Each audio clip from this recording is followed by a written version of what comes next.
viewers, you're welcome back to African Colonization TV and Biafran History.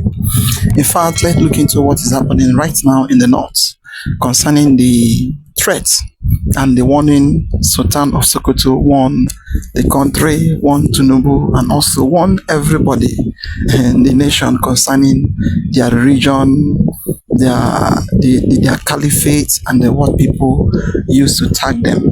Don't skip any part of the video. Try to watch it to the end because this is not a child play like before.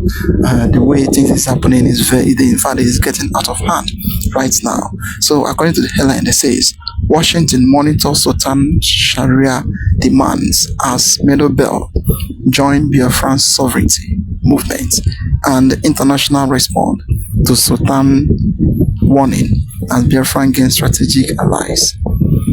The response that they found in this speech, it is something that everybody needs to listen because the Middle Belts, as it stands, they are now aligned with the South, claiming and saying that what they find in the North is not what they expect.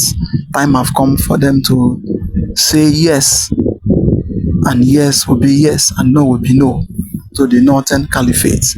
The way the Sultan of Sokoto is using them, it is no more anymore. That those days have gone.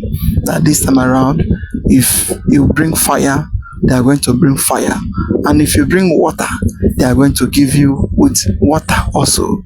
Just watch by yourself, then you will understand what is really happening in the country. Then you will know that in fact the country is heading to total division. It is heading to division. That is what is there.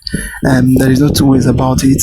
And the warning that is coming from both sides, both the north, both the south, and both the west, the way they are now warning the Tinubu government concerning what is going on in Nigeria. In fact, I was about to watch, like, subscribe, and share for everyone to see things going on in Nigeria. It is better you act now before the Muslims run out of their patience.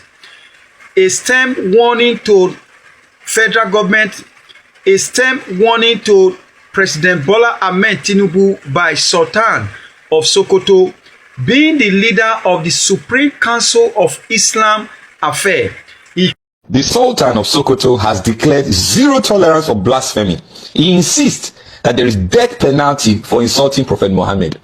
He came out publicly to warn Nigeria and warn the federal government that they should stop profiling the killings, the terrorism, the banditry, the crisis that are emanating from the north, from the northern Nigeria. They should stop profiling it to Islam faith or the Muslim.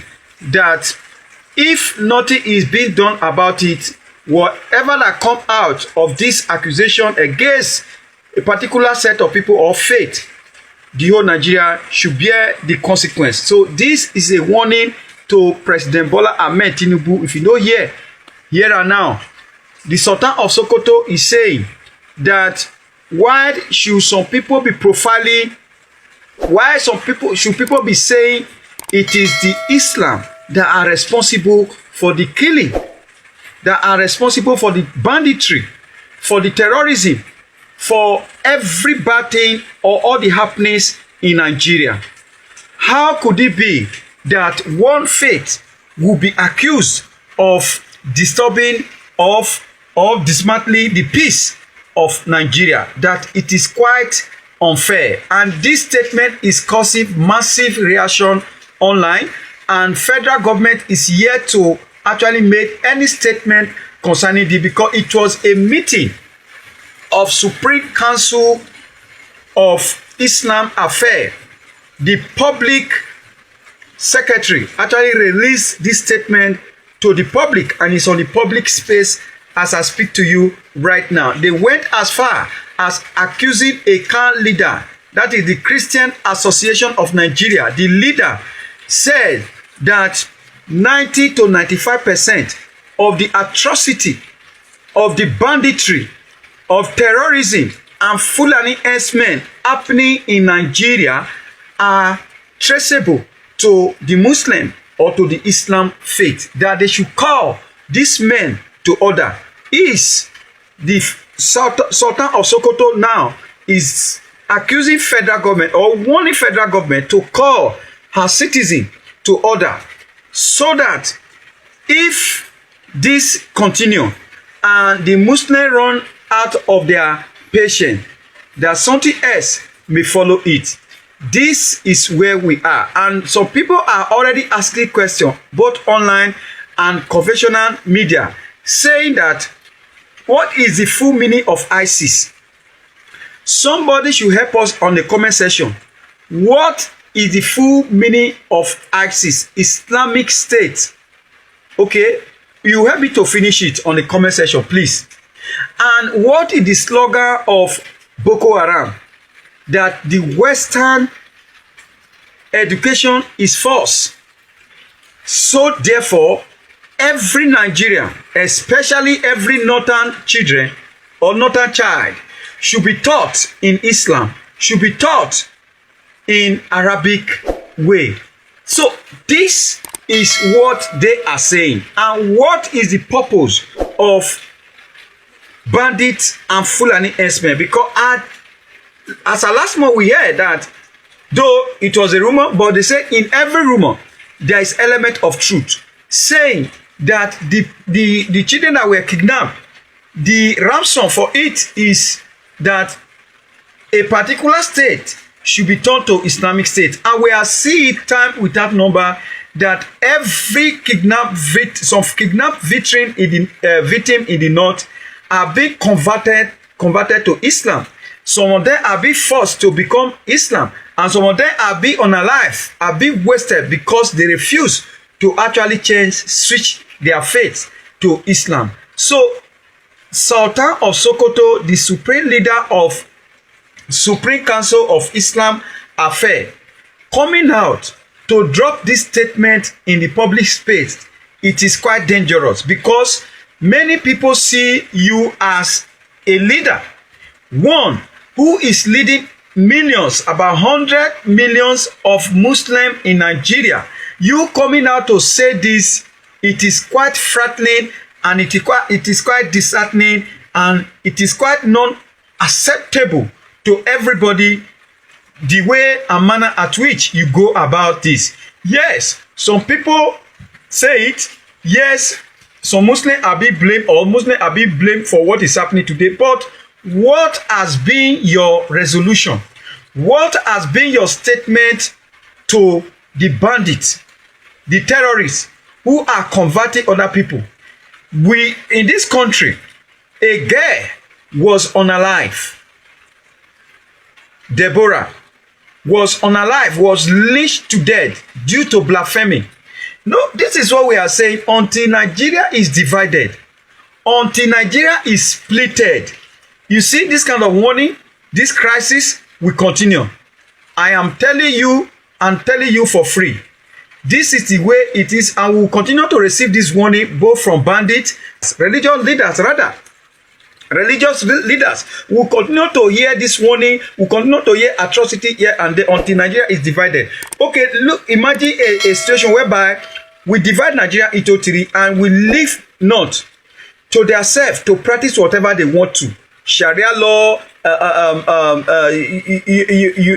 you know, anything that they decide to. Now, before you say blaspheme, I would like you to watch this video. I saw this video online. I would like you to watch it, and I will come back. The Sultan of Sokoto has declared zero tolerance for blasphemy. He insists that there is death penalty for insulting Prophet Muhammad. So if you insult Prophet Muhammad, they will kill you.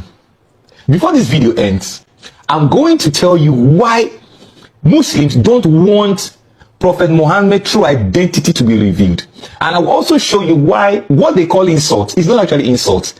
It is actually the life of Muhammad, because the life of Muhammad was documented. So at the end of the video, I will tell you why most of the people are just saying the truth about the prophet, because all these truths, they are in their sacred books and they are in very authentic Islamic sources. Talk about Christianity a little.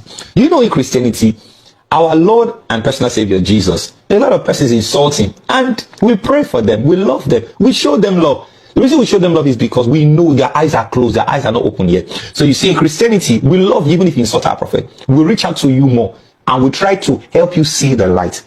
If you read the Jewish Talmud calls Jesus a bastard, an evil man, a sorcerer, a magician, and a fool. If you read Yebamot 49b, you see Jesus was called a bastard because he was born out of adultery.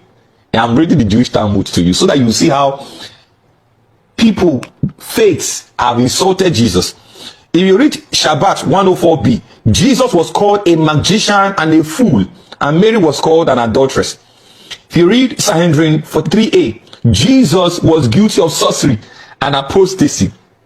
If you read Gittin 46b and 57a, Jesus was sent to hell where he is punished by boiling excrement for mocking rabbis. Do you see the kind of insult that is here? Even the one that they said Jesus is burning in hell in excrements, like in shits, in poo-poo. But yet, Christians will read things like this and we are full of joy. We even rejoice more because we don't have anything to prove. We will not kill him for insulting our Lord, because our Lord is the Prince of Peace and he admonished us. He told us to love our enemies, and that's why we don't even see you as an enemy. We just see you as somebody that his eyes are not open yet. So in Christianity, violence is not part of our tenet. Killing people up and down is not part of our tenet. But we cannot say this about Islam. Now, Sultan of Sokoto is warning the federal government to act now before the Muslims run out of patience. He is saying the way and manner at which people are talking down on Islam, the way that people have pushed the agenda against the Islam, against the Muslim, saying they are the one perpetrating the atrocity in Nigeria. This is what actually angered the council to come to the public to warn the federal government to talk to the people of Nigeria that they should be careful the way they push this agenda, that Muslims are the one responsible for the crisis the Nigeria, especially the northern Nigeria, are faced with today. Let me read this to you the way it was served to the public in Abuja. The Nigeria Supreme Council for Islamic Affairs, NSCIA, has warned the federal government of Nigeria and security agencies to act before Muslims run out of patience, saying persistent attack, profiling the marginalization of the faith and its adherents could deepen religion tension. The council said Muslims are deliberately responded with restraint despite what it described as repeated provocation, insisting that patients should not be taken for or should not be mistaken for weakness. The warning was contained in a statement by the NSCIA Public Affairs Officer Abbas Jimon on behalf of the council led by its President General and Sultan of Sokoto, His Eminence Haji Muhammad Saad Abubakar. While the NSCIA continues to appeal Muslims for continuous restraint, it is imperative that government and security agencies should do the needful before the Muslims run out of patience in the light of persistent attack and marginalization, the council said, and it urged the authority to rein in which it described as persistent attack on Islam and Muslims in public spaces, saying that it was essential to preserving peace and national cohesion. The barrage of open assault on the integrity of Islam and the Muslim in public spaces should be checked in the interest of peace and order. Enough is enough. The statement ended. This is what is coming out of SCIA, the National Council of Islamic Affairs in Nigeria, headed by Sultan of Sokoto, saying enough is enough. When people would have thought that people like Sultan of Sokoto or leaders who are leading more than millions, about 100 millions of people in Nigeria, will come out with better statement, but unfortunately, this is what we have gotten from the leaders, saying that people should be cautioned the way and manner they talk to, or they talk down their faith. Please, what is your take about this? Because I don't want to make statements, some statement here that will divide. People are living in their own illusions. The North ceased to exist a long time ago. It ceased to exist with political Sharia, what President Olusegun Obasanjo called political Sharia. The Old North no longer exists. The Middle Belt is not just about geography. The Middle Belt is an identity. The Middle Belt is about history. It is about a people who were never conquered.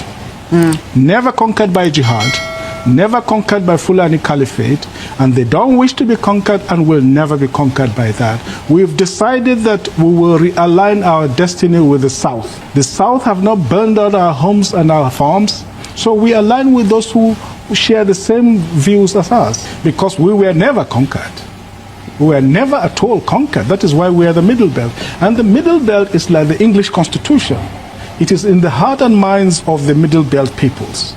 That is why Southern Kebbi is part of the Middle Belt. Southern Borno is part of the Middle Belt. Southern Adamawa is part of the Middle Belt. Southern Kaduna is also part of the Middle Belt. Anybody that was never conquered by the Fulanis is a Middle Belt person. What's your grouse with the Fulanis? No grouse, except we reject forcible conquest, the ideology of conquest, hiding under the garb of religion, the ideology of hegemony, the ideology of dispossession, trying to take over our land by force, is totally unacceptable to us, because our ancestors were never conquered. That is why we are Middle Belt. And, and we will never be conquered. We reject that. It is not a grouse. When you use the word grouse, I think you don't do justice to it. Because you talk about the herdsmen. Yes. I mean, in recent times, we've also seen even Fulani ethnic groupings suffer some of this violence. In Sokoto State, for instance, the people who were attacked were Fulani. In Zamfara State, for instance, the people who were also attacked, just a moment, the people who were attacked were also Fulanis. In Kebbi State, where we also understand that there is a vibrant farmer Fulani population, they have also suffered some violence from these so-called herdsmen. So can we really say it's about an ethnic group, or is it, something that we're yet to really put a finger on? To be honest with you, I use the word Fulani as a generic term. That we have armed militias, many of them from foreign lands. When you speak Hausa, and I speak Hausa like a native. I speak it better than my maternal language.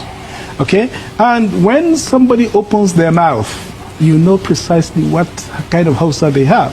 Whether it is Hausan Kano, Hausan Zaria, Hausan Zazzau, Hausan Katsina, Hausan Sokoto. And when you know Hausan Niger, Hausan Mali, you know it. Many of these people are foreigners. We call them Fulanis because that is what they call themselves. And but I think this is more than just Fulanis. But I think if I may respectfully disagree with you, the killings in Zamfara ethnic, it is actually Fulanis killing normal Habbe Hausa people, indigenous Hausa people. And Birningwari, majority of them are Muslims, but they are Bagi people. Birningwari, the city of the Bagi. In Sokoto? In Sokoto, it is mostly the farmers that are being attacked. In Kebbi? In Kebbi, the same thing. The farmers who are sometimes, and most times, Fulani as well. Have you ever come across a Fulani farmer? I think you're making this up, Mope. There's no such thing as a Fulani farmer. There's no such thing in the geomorphology of rural There are society. Fulani people who are settled. There are Fulani people who own land in this country, aren't there? There are extremely few, and we don't really. You can call them Fulanis, but Fulani Ngida who have lost their language and so on and so forth, we hardly even refer to them as Fulanis. We hardly ever refer to them as Fulanis. The real Fulanis we talk about are the pastoralists. There are settled Fulanis, of course, but many of them are clerics, Islamic clerics. They are teachers, they are scholars, and they are the aristocracy, by the way. They are the aristocracy. So those of them who are farmers are an extremely small population. Extremely small population. But they exist Trust nonetheless. me, I have been... They exist nonetheless. They do exist. This is from research done by other journalists. I mean, I haven't had the privilege of doing the research myself. Yes. But I have read from other journalists who have. They have been to those places and they can identify Fulani population who are farmers and have also faced this crisis of having to deal with this so-called herdsmen. But we're talking in basic general terms. What's the percentage of those people that are actually farmers? I don't dispute. Just like, in fact, there are Biron people, there are Tiv people who actually earn cattle. And I wouldn't for that purpose, therefore, say that Middle Belt peoples are also pastoralists and so on and so forth. I mean, we should, be very precise, I think, in the social categorization of these people. Yes, indeed, there's nothing wrong. There would be some small percentage of Fulanis who own farms, and then there wouldn't be anything wrong with that. The issue we have is with this ethnic cleansing that is going on. All men and women of conscience must reject it. We must draw a red line beyond which we will not longer accept it. And this nonsense has got to stop now. We reject it in total. And the call for restructuring is just right, because if this thing is going on with such a warped federal structure that we have, then it is better to have a proper federal system so that all the ethnic so-called minorities, and the Middle Belt are not minorities, because we've done some statistics, they're up to 40 million people. They're one of the largest groups in this country. As a group, let these people have the right to choose through a referendum which region they want to belong to. So people that want to come together, that believe in the secular order of the state, that believe in humanity, that believe in social justice, can come together. Those who want to introduce the Wahhabi ideology from Saudi Arabia are free to do so, chopping people's heads and chopping their arms. That should be their goddamn business. But people who want to live in a civilized community should be free to come together in their own region under their own government and their own laws. It's very interesting you use the word civilized. So some people will say they take exception to that because for them, Sharia is civilization, and they don't see anything wrong with it. Some countries have practiced it successfully. Now, I've told of Wahhabi ideology from Saudi Arabia. That is barbaric and totally... with due respect, they're allowed to choose whatever. It is very barbaric. They have no rights with women. But you cannot condemn what they have chosen. It is their way of life. It is their religion. It is what they believe in. You cannot say that it is barbaric. It is not... No, Maope, don't get me wrong. I lived in the Arab world. I lived in Tunis. I traveled through Egypt, through Morocco. I supervised projects in those countries. I speak some Arabic myself. And Wahhabi Islam is not universal Islam. It is Islam particular to a part of the world. It is not the same as Turkey. You go to Turkey and you feel that you are among civilized people. When you go to Saudi Arabia, you feel you are among barbarians. I'm sorry. That is what I will never withdraw those words. And again, let's look at the leadership structure of the Fulanis in Nigeria, the national leadership. What is the national leadership? Mieti Allah, right? With Bodejo as the president. What have they been doing? What they have been doing is counter narratives. They attacked our people. They roasted our cows. They did this and that, and nothing more. And at a point in time, he attempted, he not even attempted, he established a kind of a security outfit, which landed him in DSS detention. And at the end of the day, the way and manner that case was settled, it was only God knows how it was settled.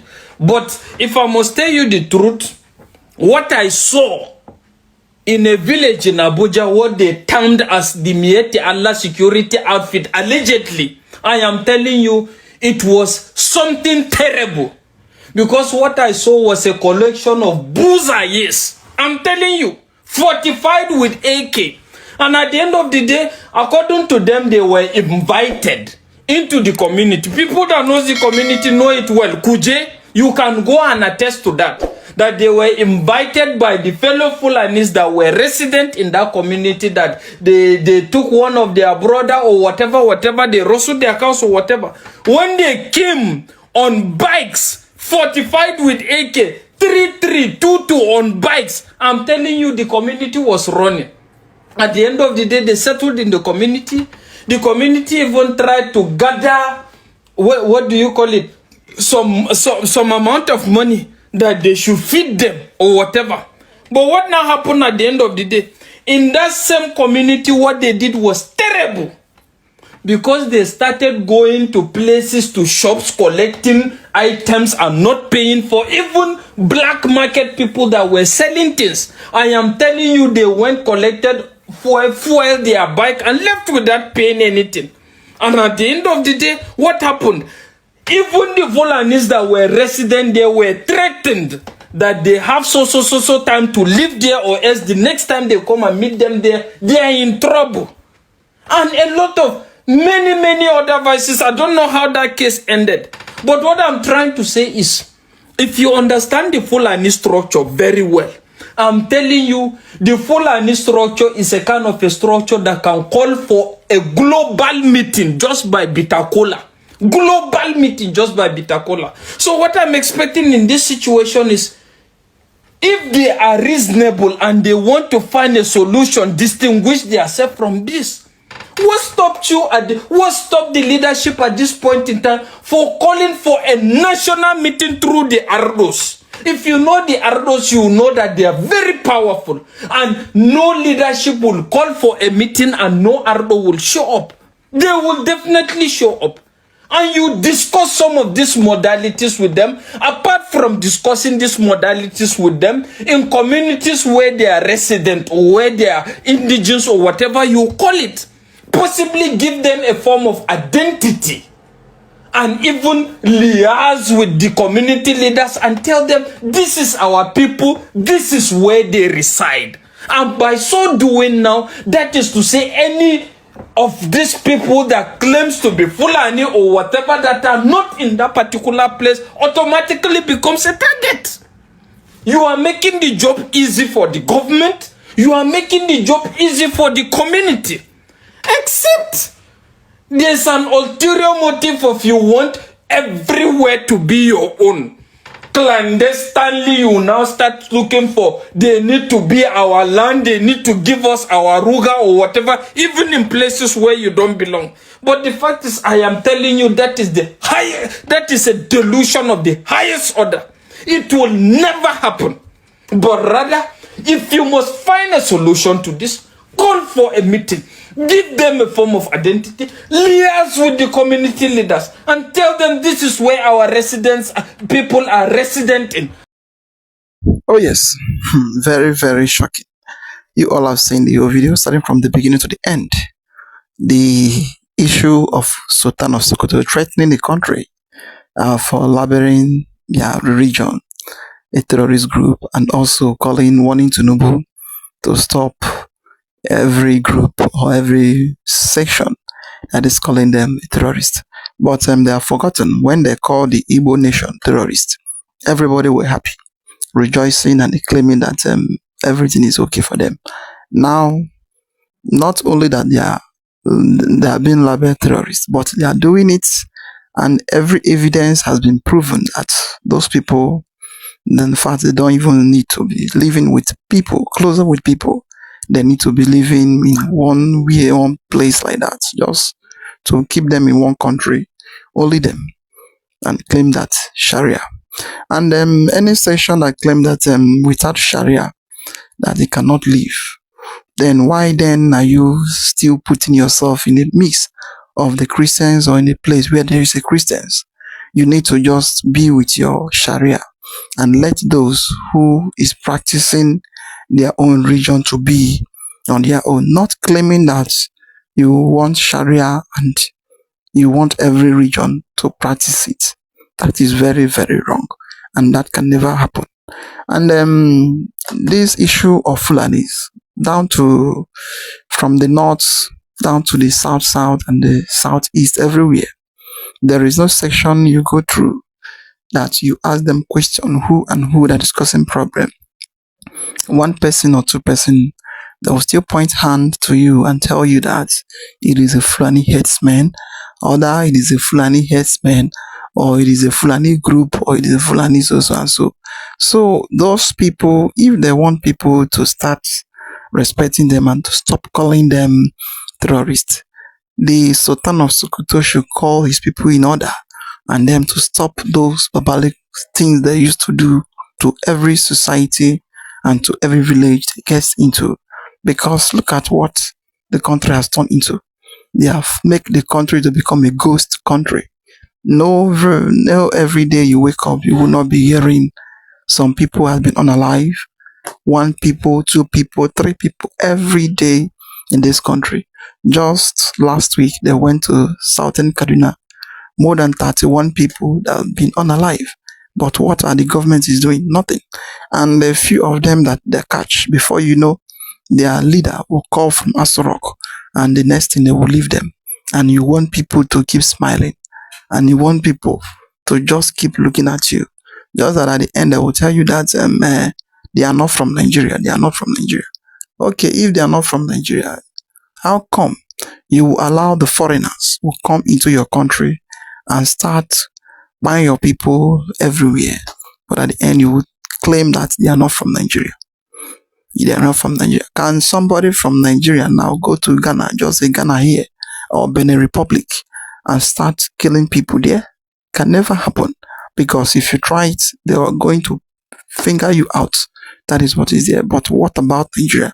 You claim a giant of Africa, and you claim to become a sovereign nation, and allowing those things to be happening in your country, it is a full of mess. It is a sign that the government knows what is happening and they know everything that is going on in the country. Coming down to the issue of Middle Belt, they have already said it and they have already stand on their word that instead of them to join the North that has been humiliating them, destroying their life and property, ransacking their villages and the rest of it, and the only thing they used to gain from the North, from the cold North, which is the Islam, it is humiliation, unaliving them, and the destroying of their properties and their life and chasing them away from their villages. It is better for them to join the southern region, which comprise the west and the east. That is the part of the southern region. And they have said it many times. You know, whenever the North come, they will tell you that the Middle Belt is part of the North. Glory be to God that education and internet and social media, many things now coming up now. Now division of labor have started. Then they're now seeing the people that is the men Hausas and the people that is the men Fulanis. During those days when we used to read those in social studies and other book, they will tell you that we have Hausa Fulani in the north. But today, there is nothing like Hausa Fulani. What we used to have now is Fulani is Fulani, Hausa is Fulani, TV is TV, Gware is Gware, all those things happening everywhere. Now there is a lot of division between them, and nobody wants to associate himself with the Fulanis or with the co-Muslim in the north, because the way they used to practice their religion, it is very, very radical. And you cannot impose your religion to other people, claiming that your God said, your God did not say. If your God tell you anything, do it according to your own side.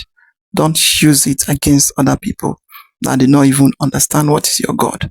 What happens to Tebora and many of them is what used to happen to dates. Imagine Sultan of Sokoto claiming that anybody that keep insulting their God, which is their Muhammad, it is a death penalty that Nigeria should, well, they should warn everybody in the country. Already they have been My people, whenever you speak about Allah, they will tell you that you speak against their God.